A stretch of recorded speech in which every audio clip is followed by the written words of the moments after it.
Baik, ketika ini mungkin ada dalam kalangan warga kota yang telah pun berada di kampung masing-masing untuk menyambut Hari Raya Aidilfitri. Bagaimanapun, bagaimana dengan perjalanan anda sepanjang tempoh 2 hingga 3 hari ini?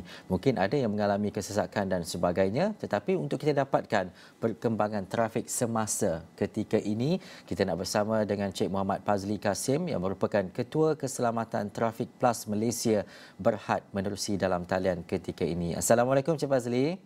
Waalaikumsalam, Ihsan. Ya, Cik Fazli, melihat kepada perkembangan semasa, kita tak tahu lagi sama ada raya esok ataupun lusa, bagaimana perkembangan trafik semasa hari ini di laluan utama Lebuh Raya Plus.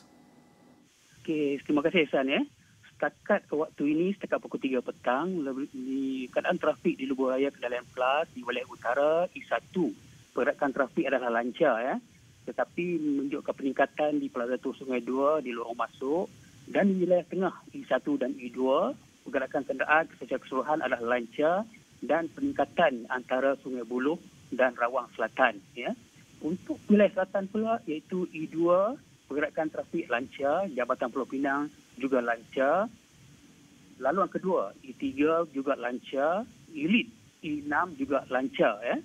Secara keseluruhan pergerakan trafik daripada malam tadi sehingga sekitar pukul 3 petang adalah lancar, Ihsan.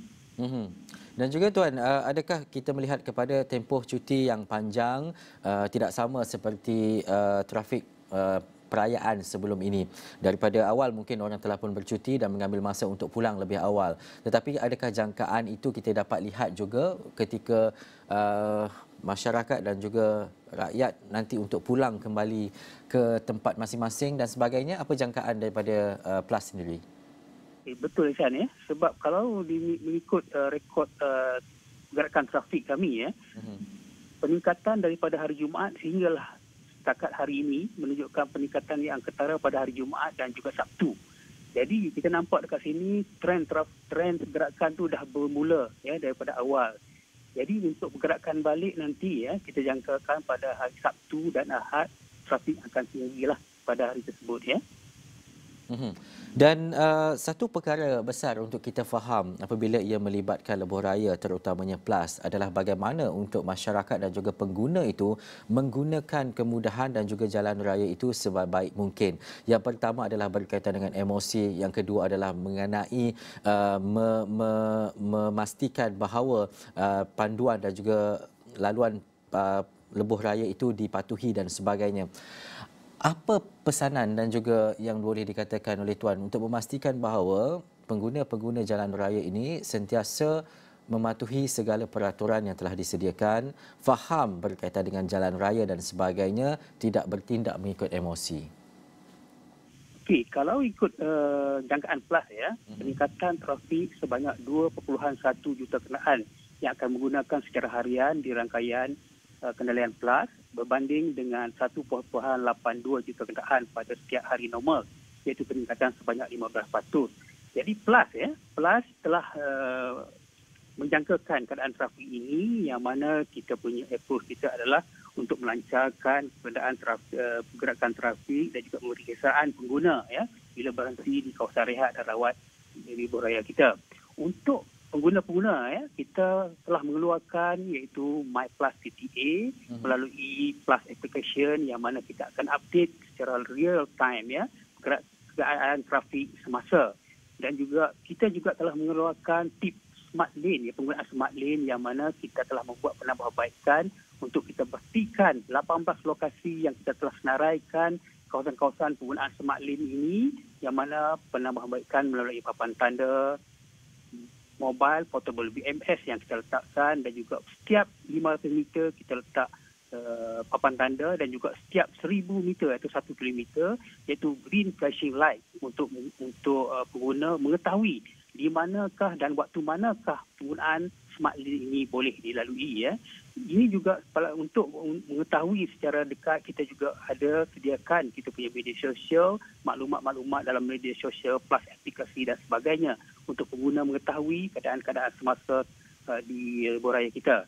Dan juga kita telah juga mengeluarkan tip perjalanan untuk transaksi yang mana kita pastikan pengguna lebuh raya top up awal guna touch and go yang sama waktu keluar dan masuk. guna mod yang sama. Sekiranya kita menggunakan RFID pada laluan masuk, di dalam keluar pun kita perlu menggunakan RFID juga, ya. Dan pastikan jarak kelajuan di lorong selamat.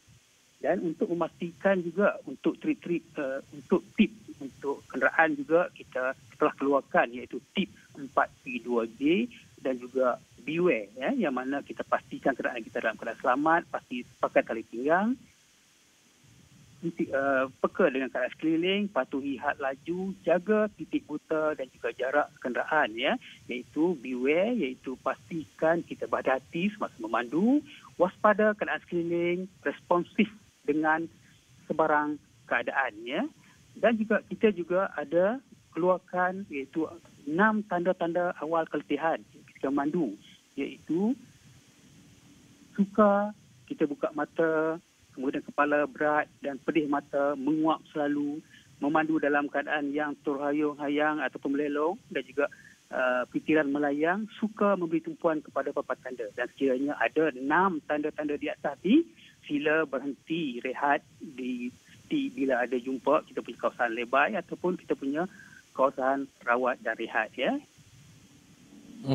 Dan juga Encik Fazli, mungkin akhir sekali secara ringkas bagaimana pasukan keselamatan trafik PLAS Malaysia Berhad ini untuk mengkoordinasi jika berlaku sesuatu seperti kerosakan atau apa sahaja yang melibatkan lebuh raya untuk memastikan bahawa perjalanan sepanjang musim perayaan ini lancar. Plus ronda kita, ya, kita sentiasa bersedia daripada awal dan juga kita untuk persiapan kita hari raya puasa ini, kita memang bersedia awal dengan jagaan trafik 2.1 juta kenderaan yang akan melalui PLAS. Jadi anggota paronda kita sebanyak 580 akan bekerja sepanjang masa untuk memastikan lebuh raya kita dalam keadaan yang selamat dan juga bebas daripada sebarang kejadian yang tak diingini. Di samping tersebut, di samping paronda, kita juga telah menyediakan lebih daripada 22 kenderaan tunda luar yang kita ambil untuk membantu paronda kita ianya ada kejadian yang di luar jangka dan sebagainya. Sebanyak 22 lokasi yang kita sebanyak 22 kenderaan yang kita letak di 16 lokasi pilih yang strategik, ya, seperti Terowong Menora, di Kuala Kangsar, di kawasan-kawasan Ipoh dan sebagainya. Ini adalah untuk kita memastikan lebuh raya kita bebas daripada sebarang obstakel ataupun halangan disebabkan oleh kemalangan di sepanjang lebuh raya kita, ya. Di samping itu juga kita punya emergency response team yang terdiri daripada polis, bomba, JPJ, Kementerian Kesihatan dan sebagainya di 10 lokasi terpilih ditempatkan untuk memberi respon yang awal sekiranya terjadi sebarang kemalangan di sepanjang lebuh raya kita, ya.